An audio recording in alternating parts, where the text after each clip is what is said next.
નમસ્કાર મિત્રો, જય દ્વારકાધીશ. મિત્રો, અમુક માણસો ખૂબ જ મહેનત કરતા હોય છે, પરંતુ મહેનતના પ્રમાણમાં એને ફળ નથી મળતું. ઘણીવાર લોકો પુષ્કળ મહેનત કરવા છતાં પણ તેનું ફળ ઓછું મળે છે, અને અમુક લોકો ઓછી મહેનત કરતા હોવા છતાં પણ એનું ફળ એને ઘણું મળે છે. તો આવું કેમ થતું હશે? આ વાતને સમજવા માટે પહેલાં તો આપણે એક જ્ઞાનવર્ધક કહાની સાંભળવી પડશે. આ કહાની સાંભળ્યા પછી તમારા બધા જ ભ્રમ દૂર થઈ જશે. આ કહાનીમાંથી તમને ખૂબ જ સરસ અને જીવન ઉપયોગી બોધ મળશે. માટે આ કહાનીના શબ્દો ઉપર ખાસ ધ્યાન આપજો. આ કહાનીનો એક એક શબ્દ ખૂબ જ ધ્યાનથી સાંભળજો. મિત્રો, કહાની શરૂ કરતાં પહેલાં તમને વિનંતી છે કે આ વિડીયોના અંત સુધી જરૂરથી જોડાયેલા રહેજો, અને પસંદ આવે તો વિડીયોને લાઇક, શેર અને ચેનલને સબસ્ક્રાઈબ જરૂરથી કરજો, અને તમારા ભાઈને સપોર્ટ કરજો. કોમેન્ટમાં જય દ્વારકાધીશ અવશ્ય લખજો, જેથી કરીને લક્ષ્મીનારાયણની કૃપા આપણા સૌ ઉપર અવિરતપણે વરસતી રહે. તો ચાલો શરૂ કરીએ આજનો આ વિડીયો. મિત્રો, એક સમયની આ વાત છે. માતા લક્ષ્મી અને તેમની મોટી બહેન અલક્ષ્મી, જેમને દુર્ભાગ્યની દેવી પણ કહેવામાં આવે છે, તેઓ બંને એકબીજા સાથે વાતચીત કરી રહ્યા હતા. ત્યારે દેવી અલક્ષ્મીએ માતા લક્ષ્મીને કહ્યું કે, હે બહેન, ઘણા દિવસોથી મારા મનમાં એક વાતને લઈને સંશય થઈ રહ્યો છે. હું વિચારતી હતી કે આ વાત તને પૂછી લઉં. ત્યારે માતા લક્ષ્મી કહે છે કે, હે બહેન, પૂછો, એવી કઈ વાતને લઈને તમે મૂંઝવણમાં છો? ત્યારે અલક્ષ્મી દેવી બોલી કે, હે બહેન, મારા મનની મૂંઝવણ એ છે કે આપણે બંને બહેનો સુંદરતામાં તો બરાબર છીએ, તો પછી બધા લોકો તને વધારે કેમ આદર આપે છે? અને મારું તો જુઓ, હું જે જગ્યાએ જાઉં છું ત્યાં માતમ છવાઈ જાય છે. તેમની પ્રસન્નતા ગાયબ થઈ જાય છે. લોકોના ચહેરા પર હતાશા અને નિરાશાના ભાવ જોવા મળે છે. મારે લોકોના ક્રોધ અને નફરતનો સામનો કરવો પડે છે. આપણે બંને સગી બહેનો હોવા છતાં પણ મારી સાથે આવું કેમ બને છે? ત્યારે માતા લક્ષ્મી કહે છે કે, હે બહેન, આદર અને સન્માનનો મતલબ સમાન અને સુંદર દેખાવા માટે નથી. આદર અને સન્માન મેળવવા માટે મનુષ્યએ શ્રેષ્ઠ કર્મો કરીને દેખાડવા પડે છે. સંસારમાં માણસને કોઈ પૂજતું નથી. પૂજા તો તેના કર્મોથી જ મળે છે. જો આપણે લોકોના હિત માટે કામ કરશું, તેમનું ભલું ઈચ્છશું, તો નક્કી લોકો આપણને આદર અને સન્માનની નજરોથી જોશે. લોકો મારું સન્માન એટલા માટે કરે છે કે જ્યારે હું લોકોના ઘરમાં જાઉં છું, ત્યારે હું તેમને સુખના સાધન આપું છું. હું તેમનું ઘર ધન અને ધાન્યથી ભરી દઉં છું. અને એ વાત સાચી છે કે જ્યારે લોકોને તમે ખુશી આપશો તો તે તમને પ્રેમ કરવા લાગશે, તે તમારી પૂજા કરશે. બહેન, તમારો સ્વભાવ એવો છે કે જ્યારે તમે કોઈના ઘરમાં પગ મૂકો છો ત્યારે લોકો ગરીબ બની જાય છે. તેમને રોગ, શોક અને બીમારીઓ ઘેરી લે છે. તેમની ઉપર આપત્તિઓ આવી પડે છે. તેમનું જીવન દુઃખ અને કલેશથી ભરાઈ જાય છે. એટલા માટે લોકો તમને નફરત કરે છે. તમારો કોઈ આદર કરતું નથી. જો આદર અને સન્માન મેળવવું હોય તો લોકોના સુખ માટે કામ કરો. બીજાની સેવા અને સહાયતાથી તેમના મન જીતો. મિત્રો, માતા લક્ષ્મીને આ વાતથી તેમની મોટી બહેન દેવી અલક્ષ્મીને ખૂબ જ ખોટું લાગ્યું, અને તેઓ વિચારવા લાગ્યા કે લક્ષ્મીજીને તો લોકોએ વધારે સન્માન આપીને તેમને ગર્વથી ભરી દીધા છે. તેને એવું લાગે છે કે આખી દુનિયાને તે પોતે જ ખવડાવી પીવડાવી રહી છે, તે જ બધાનું પાલન પોષણ કરી રહી છે.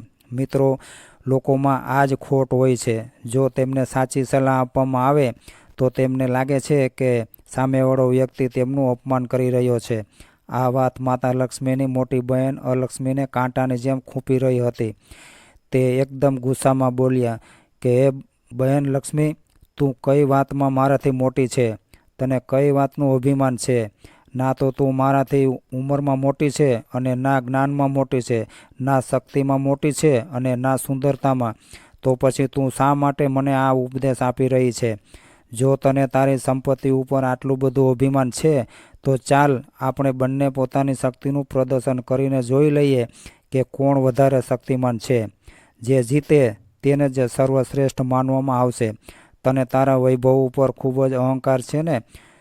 તું એવું વિચારે છે કે તું જેને ઈચ્છે તેને કરોડપતિ બનાવી શકે છે, પરંતુ મારી પાસે પણ એક કળા છે.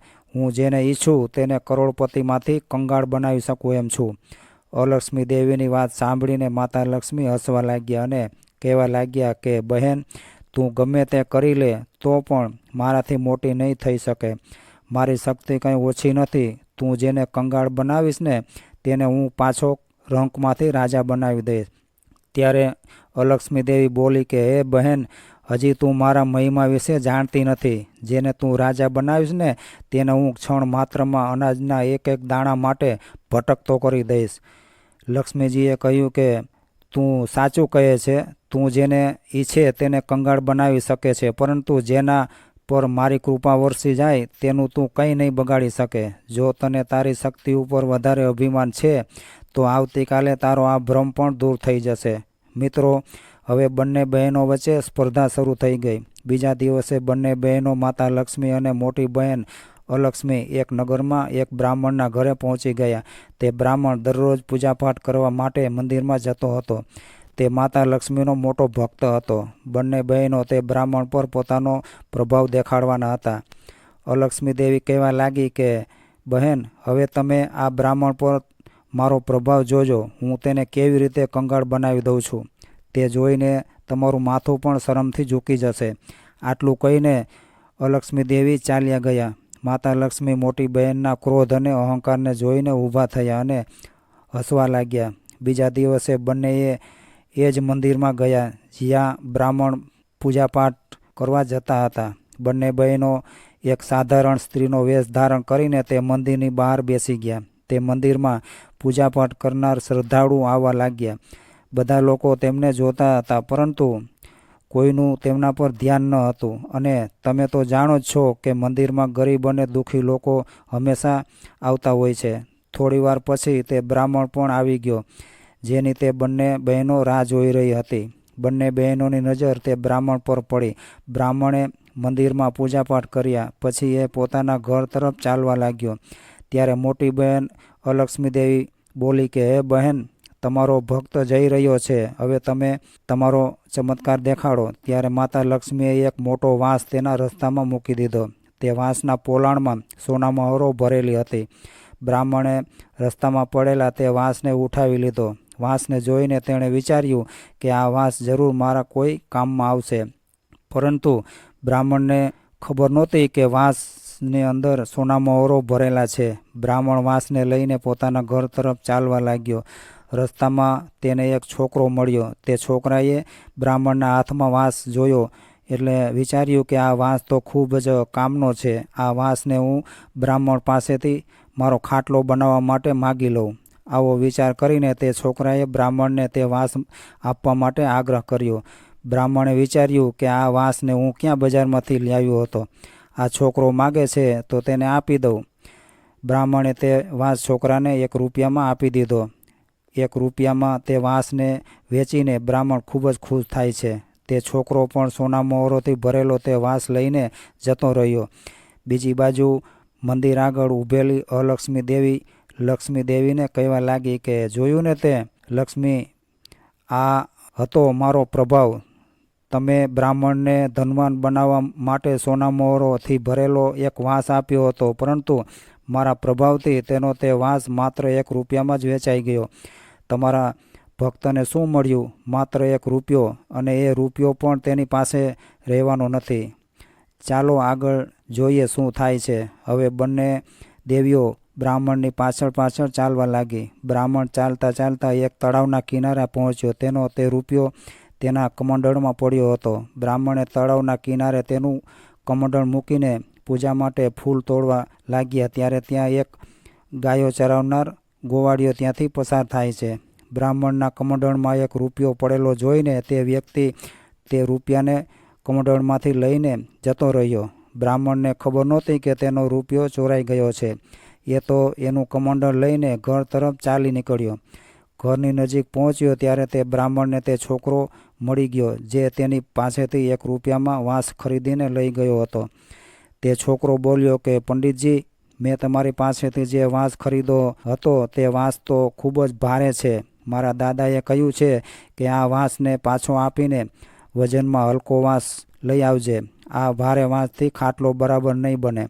એટલા માટે તમે તમારો વાંસ પાછો લઈ લ્યો અને હું બજારમાંથી બીજો વાંસ ખરીદી લઈશ અને તમે મારો રૂપિયો મને પાછો આપી દો. મિત્રો, બ્રાહ્મણે વાંસ લઈ લીધો અને તેનો રૂપિયો પાછો આપવા માટે તેમણે કમંડળમાં જોયું તો તેમાં રૂપિયો ન હતો. હવે તે બ્રાહ્મણે વિચારીને હેરાન થઈ ગયો કે આખરે કમંડળમાંથી રૂપિયો ગયો ક્યાં. ત્યાર પછી તેણે તે છોકરાને કહ્યું કે ભાઈ, રૂપિયો તો નથી મળતો. તું એક કામ કર, તું કાલે મારા ઘરે આવીને લઈ જજે. હું મારા ઘરેથી તને તારો રૂપિયો પાછો આપી દઈશ. તે છોકરો બોલ્યો કે કાંઈ વાંધો નહીં, હું મારો રૂપિયો ફરી ક્યારેક લઈ જઈશ. આટલું કહીને તે છોકરો ત્યાંથી જતો રહે છે. મિત્રો, હવે તે સોનામહોરોથી ભરેલો વાંસ પાછો એ જ બ્રાહ્મણ પાસે આવી ગયો હતો. આ જોઈને માતા લક્ષ્મી મલક હસવા લાગ્યા. લક્ષ્મીજીને હસતા જોઈને તેની મોટી બહેન અલક્ષ્મી દેવીને ઈર્ષા થવા લાગી અને કહેવા લાગી કે બહેન, જેટલું હસવું હોય ને એટલું હસી લેજે. હજુ તો ખેલ શરૂ થયો છે. તું જોતી રહેજે, હું એને કેવો નાચ નચાવું છું. મિત્રો, બીજી બાજુ બ્રાહ્મણને ખબર નહોતી કે તે શતરંજનો એક મોહરો બની ગયો હતો. એ તો ફક્ત પોતાની ધૂનમાં મગ્ન હતો. બ્રાહ્મણ જ્યારે થોડો આગળ વધે છે ત્યારે તેને તે ગાયો ચરાવનાર ગોવાળિયાનો પિતા મળે છે. તેમણે બ્રાહ્મણને ઊભો રાખીને કહ્યું કે મહારાજ, મારો દીકરો ખૂબ જ શેતાન છે. તે તમારા કમંડળમાંથી એક રૂપિયો ચોરી લાગ્યો છે. એ રૂપિયો હું તમને પાછો આપવા આવ્યો છું. બની શકે તો એને માફ કરી દેજો. હું તેની આ ભૂલ માટે તમારી પાસે ક્ષમા માગું છું. બ્રાહ્મણે રૂપિયો લેતા કહ્યું કે કાંઈ વાંધો નહીં ભાઈ, બાળકોથી ભૂલ થઈ જાય, કંઈ વાંધો નહીં. બાળક છે, કદાચ લાલચમાં આવી ગયો હશે. ત્યાર પછી તે બાળકના પિતા ત્યાંથી જતા રહે છે. બ્રાહ્મણે વિચાર્યું કે જ્યારે રૂપિયો મળી ગયો છે તો પછી તે છોકરાને પાછો આપી દેવો જોઈએ. આટલું કહીને બ્રાહ્મણે તે છોકરાને બૂમ પાડી. જે વાંસ પાછો આપીને ગયો હતો તે હજુ થોડે દૂર જ પહોંચ્યો હતો. બ્રાહ્મણનો અવાજ સાંભળીને તે છોકરો પાછો આવ્યો એટલે બ્રાહ્મણે તેનો રૂપિયો તેને પાછો આપી દીધો. રૂપિયો પાછો મળતાની સાથે જ એ છોકરો ખૂબ જ પ્રસન્ન થાય છે અને ત્યાંથી જતો રહે છે. આ બાજુ તે બ્રાહ્મણ તેના ઘર તરફ જાય છે. બ્રાહ્મણના એક હાથમાં કમંડળ હતું અને બીજા હાથમાં વાંસ હતો જેમાં સોનામહોરો ભરેલી હતી. તે માણસ વાંસ વિશે વિચાર કરી રહ્યો હતો કે સાચે જ આ વાંસ ખૂબ જ ભારે છે તો મજબૂત પણ હશે. આ વાંસને હું મારા ઘરના છાપરામાં લગાવી દઈશ. મિત્રો, આ બાજુ માતા લક્ષ્મીની કૃપાથી બધા જ કામ સરસ રીતે થતા જઈ રહ્યા હતા.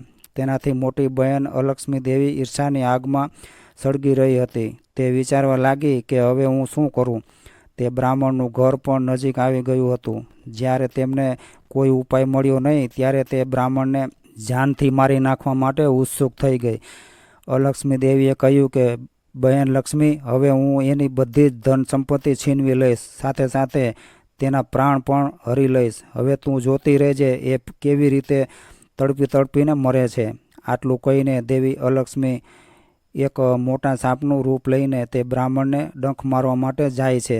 અલક્ષ્મી દેવીની આવી દુષ્ટતા જોઈને માતા લક્ષ્મી સહેજ પણ ગભરાયા નહીં.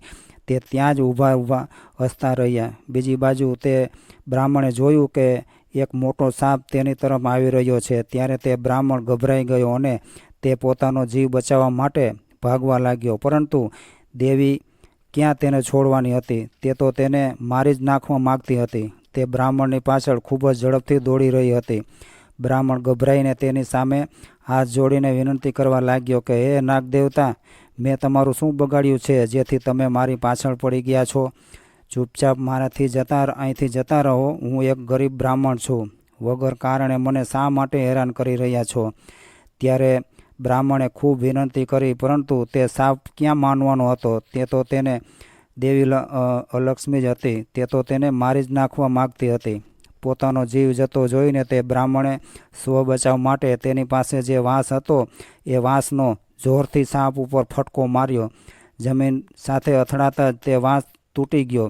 વાંસની અંદર જેટલી પણ સોનામહોરો હતી એ બધી જ જમીન પર વેરાઈ ગઈ. આટલી બધી સોનામહોરો જોઈને તે બ્રાહ્મણ આશ્ચર્યચકિત થઈ ગયો. એક ક્ષણ માટે તે સાપનું ધ્યાન ભૂલી ગયો, પરંતુ જેવું તેને સાપનું ધ્યાન આવ્યું ત્યારે તેણે જોયું કે વાંસના ટુકડાથી તે સાપને કમર તૂટી ગઈ હતી. તે ઘાયલ થઈને એક જાળીમાં સંતાવા માટે જતો હતો. આ બાજુ તે બ્રાહ્મણે બધી જ સોનામહોરો ભેગી કરી લીધી અને ખૂબ જ ખુશ થઈ ગયો. તે વારંવાર માતા લક્ષ્મીની જય જયકાર કરી રહ્યો હતો અને વિચારી રહ્યો હતો કે આજે તો મારી બધી જ ગરીબી દૂર થઈ ગઈ છે. તે બધી સોનામહોરોને એક કપડામાં બાંધીને તેના ઘરે લઈ ગયો. બીજી બાજુ માતા લક્ષ્મી અને દેવી અલક્ષ્મી બંને ભેગા થાય છે. ત્યારે માતા લક્ષ્મીએ કહ્યું કે હે બહેન, સાચે સાચું જણાવજો, બીજાને હેરાન કરીને તમને શું મળ્યું? બીજાનું સુખ છીનવીને તમને શું મળ્યું? ત્યારે દેવી અલક્ષ્મી પાસે કોઈ જવાબ નહોતો. ત્યારે તેમનું માથું શરમથી ઝૂકી જાય છે. બીજાની ખુશી અને સુખ જે વ્યક્તિ છીનવી લે છે તે વ્યક્તિ ક્યારેય મોટો નથી બની શકતો. મિત્રો, હવે આપણે એ જાણીએ કે ઘણી બધી મહેનત કરીને પણ વ્યક્તિ દુઃખી કેમ રહે છે. તેનું કારણ એ છે કે પૂર્વજન્મમાં મનુષ્યએ એવા કર્મો કર્યા હોય છે કે જેને લઈને તેને આ જન્મમાં આવું ફળ મળતું હોય છે. કેટલાક કર્મો એવા હોય છે જેનું ફળ તરત નથી મળતું. ફળ મળતા થોડો સમય લાગે છે. એ વખતે એને એવું લાગે છે કે ઓછી મહેનતથી ઘણું બધું મળી ગયું છે. જે કર્મોનું આપણને ફળ નથી મળતું તેના બે કારણ છે. પહેલું કારણ એ છે કે તેનું ફળ તો મળશે પરંતુ વર્તમાનમાં નહીં, ભવિષ્યમાં મળશે. અને બીજું કારણ એ છે કે કોઈ ખોટું કર્મ કરે છે તો તેનું ફળ આપણને મળતું નથી. આપણે ઘણીવાર એવા કર્મ કરીએ છીએ કે આપણને એવું લાગે છે કે આપણે સારા કર્મો કર્યા છે, પરંતુ હકીકતમાં તે ખોટા કર્મો હોય છે અને જેનું ફળ આપણને મળતું નથી. તો મિત્રો, આ કહાની પરથી તમે શું બોધ લેશો અને તમને આ કહાની કેવી લાગી એ કોમેન્ટ કરી જરૂરથી જણાવજો. અને વિડીયો પસંદ આવ્યો હોય તો લાઇક, શેર અને ચેનલને સબસ્ક્રાઈબ કરી તમારા ભાઈને સપોર્ટ કરો.